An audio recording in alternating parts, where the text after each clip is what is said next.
You know what? Let's do this one. Today I'll be talking about the time when the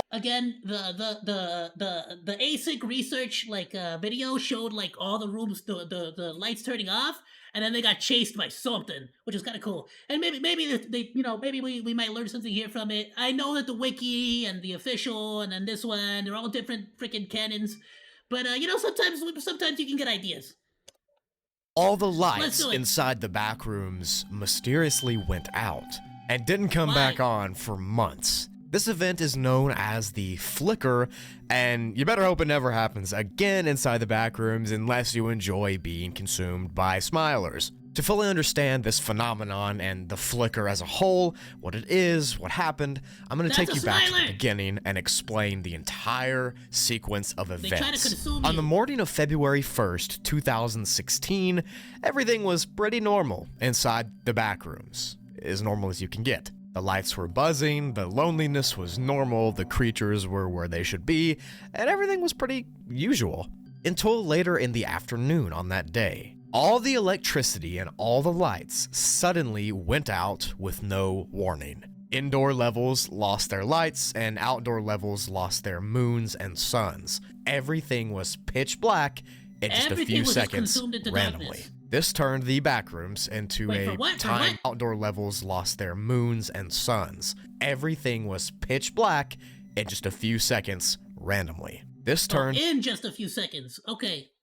The Backrooms into a time of infinite absolute darkness for months. The effects of the Flicker were huge on the life of wanderers in the Backrooms, and it made somehow an already awful place to be in even worse. Entities and humans alike were forced to live in pure darkness without the knowledge of when or if the lights would ever come back. So that sets the stage for this absolutely horrifying event, and now I want to go through the timeline of everything that happened and the events leading up to it and how it eventually... I mean, that just makes... even this room here now would be pitch black. That's horrible. Imagine being first sent to the Backrooms during this event. Fixed itself. But more importantly, I want to shine light, ironically, on how disturbing these 5 months of pitch blackness through every Backrooms level was. The initial... I would love to... That's gonna be awesome, but on top of that, I'm curious to see, like, what could have caused it? Could it have been a, Because, if you think about it, right? What could cause all the lights across all of these multi-dimensional, areas, levels, these are multi-dimensional, different properties on different levels. That means the Backrooms as an entirety was affected by this. It was either one entity that just has so much power it was able to do this to the whole Backrooms, or it was some kind of, cataclysmic event that has to do with the real world. Maybe there was some kind of, I don't know, nexus point where they took out, maybe it was trying to download too much information in the real world or something, I don't know. Failure. Since no one had any warning or any suspicion that the lights would get shut off in the Backrooms, most wanderers' posts and outposts fell into dismay instantly. There was no more electrical communication, there was no internet or Wi-Fi connections, and many people didn't have flashlights on them already, so they were Was there internet and is there internet and Wi-Fi in the Backrooms at all to begin with? In pitch darkness, and many people began to freak out. Large wanderer camps on levels 1 and 4 were the first to secure themselves and try to reestablish communication amongst each other. Okay. And at this point, the main focus was pretty much just trying to figure out why this happened. Now, luckily for the wanderers in the first few levels, random generators were found that could work and provide a small amount of lighting and power for a few days. Although, like I said, it didn't last long, since there was no gas or no electric to recharge them. As you might expect, during this blackout time, smilers ran rampant.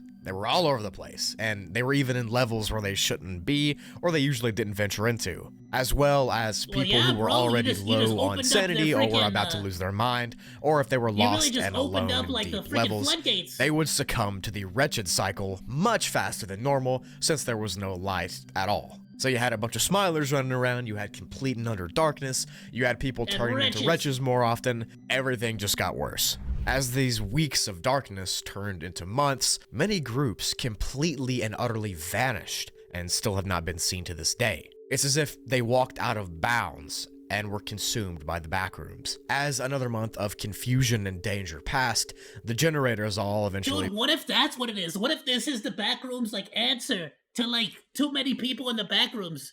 The Backrooms basically was like, I gotta flush the system. Stopped working, and people had to just keep moving with flashlights and headlamps and any fire that they could create. Because other than this, there was no electricity, no lights, nothing. And in a weird way, this lack of electricity actually caused a ton of exploration to happen deeper inside the Backrooms. These explorations happened for a reason, of course. They were to find shelter and supplies, and maybe even a safe level that has lights, but this mass exploration led to the discovery of a bunch of new levels. Level 188 was actually discovered during this time, and it's since become a favorite amongst wanderers in the Backrooms and fans of the series. It's speculated that it became a favorite to wanderers due to its small size and the fact that they couldn't get lost. It was kind of just all contained. More levels like level 0.7 and level -4 were found as well, and a bunch of other— Honestly, in the Backrooms, a freaking level where it doesn't, like, you don't get lost, you know, a level where you go somewhere and you go back later and it's still the same place. That's a luxury in the Backrooms, my dude. That is a luxury in the Backrooms. Ones proved to be much more difficult to explore because the flicker was happening. There was no natural light in them, and it made an impossibly hard level to explore even more difficult. Like, I have to imagine too, since the only light source is you now, and whatever light you output, death moths, like female death moths, must have been like, oh, bro. Imagine an already hard level with So strange layouts, weird walls, and weird effects. Now you're having to explore this place in utter darkness with no electric. But it really was not the lack of electric that was the main problem. It was a big problem, don't get me wrong, but the main problem, as I mentioned earlier, was entities, since creatures were also affected by the flicker. A huge uptick in entity attacks and sightings occurred right after the flicker, and for the months to follow, things just got more deadly. The number and the frequency of wretches and smilers and skin stealers all skyrocketed, making that travel and exploration I just talked about even worse for people. Smilers were essentially just constantly feasting and growing because of the advanced darkness that plagued every level.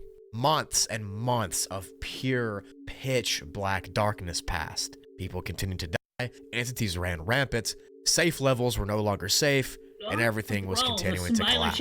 Even the famous level 399, the level that everybody— If I'm not mistaken, what you were supposed to do in that instance, instead of like turning off the light and hiding, you were supposed to leave the light on, but throw the light somewhere else so that the smiler would look at the light and chase after the light instead of you. People continued to die, entities ran you rampant, basically end up losing safe light levels source were no longer safe, and everything was continuing to collapse. Even the famous level 399, the level that everybody thought was safe, a paradise to go to, it pretty much collapsed fully. All the supplies were gone, people were starving, smilers somehow got in the level and were having a field day, and it was no longer viable to go to for safety. Now, because the electricity was completely gone, it wasn't just the lights that suffered. Levels with air conditioning and climate control didn't have any now, so people began to freeze or to overheat because of that. Some levels got so cold inside that ice crystals began to form, and some levels overheated to the point where things were melting. Outdoor levels became frozen wastelands with no end in sight due to the lack of a sun. 3 months after this chaos and after all the lights went off, on April 26, 2016, level 1 became the first level to fully— Like, think about, like, because, like, in some of those levels, you have to wonder, it's like, is the sun even what's providing the warmth? But I guess in some of them it is. Regain power. This marked the beginning of the end for the flicker event, and over the next few weeks and months, more and more levels began to gain the electricity back, and most of where? Regain power.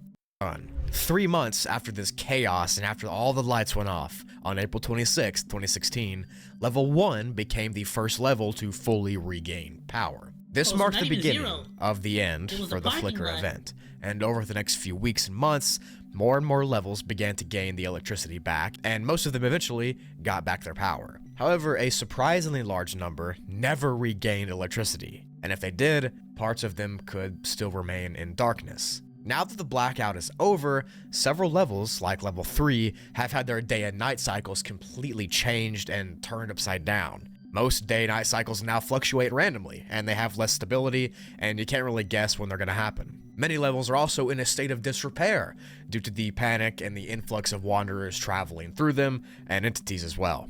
After this flicker event ended and the lights came back on, several blackouts continued to happen on random levels. These blackouts were much shorter and much less dangerous than the flicker itself, but the mass amount of entities in the levels is still a huge issue, and people are terrified that another flicker event could happen again, and if it does, they don't really think they could survive it. I mean, like 6 months in complete darkness. That would make anybody, even with the best mental health, go insane. And just like the flicker event page says, if it happened once, it could always happen again. To this day, no.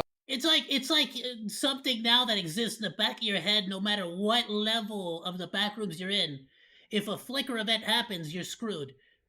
No matter what room you're in, no matter what level you happen to be like hanging out at the time, you also have to think about the fact that there might be a flicker event.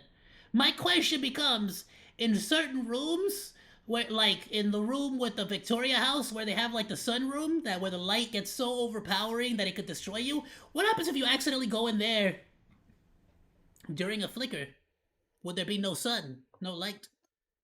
No one knows how or why all the electricity went off. But it does mean a few things. One is that all the electric in the backrooms at every single infinite level is definitely controlled by something somewhere. Since everything went dark at the same time, that means that one area is controlling it. That also means there could be a kill switch, or there could be somebody controlling it all. It also means that the backroom's power source, wherever it is not infinite, and it is not invincible or infallible to change. Those two things were previously thought not to be true. It was originally thought that the backrooms just created its own energy, and that it would never go out, and that's how things like level 0 were always buzzing with lights and electricity. But we see now that that's not the case. To close off this video, I just want to read the final paragraph from the page that has this event, because I think it sounds really good, and it really wraps things up perfectly. It says, quote, "For many, it is believed that the flicker has not ended, but rather instead has simply entered a new stage. A stage where people do not take light for granted,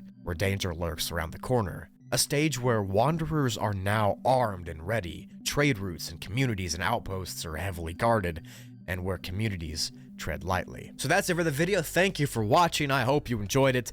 This page was amazing. Seriously, this is one of my favorite pages I've read in months. Shout out to the author Accountus for making this. I genuinely love this concept. The way it's written is amazing. It's very like addictive to read. It just comes across so well. You can really feel the fear and terror the way it was created. Leave a like if you want more videos like this and more phenomenons and more events. I definitely love this, and hopefully I conveyed it in a way where it makes sense to you. Anyways, leave a comment below on what you want to see in the next video. Thank you for watching. I love and appreciate each and every one of you. And I will see you in the next video. Bye. Amazing. Freaking phenomenal, dude. Loved it, loved it, loved it. I'll tell you what, we have enough time for one more video. I'm gonna drop a like. I'm gonna share this with all of you. Please, please, please be sure to go drop him a like, go drop him a sub, go drop him all that good stuff, because he deserves it. Thanks for hanging out. Like or dislike, comment, and subscribe, and become a Monodachi today! I live stream all day, Monday through Friday, so go say hi! That's all for now, monos. Goodbye, and thanks for swinging by. Salut!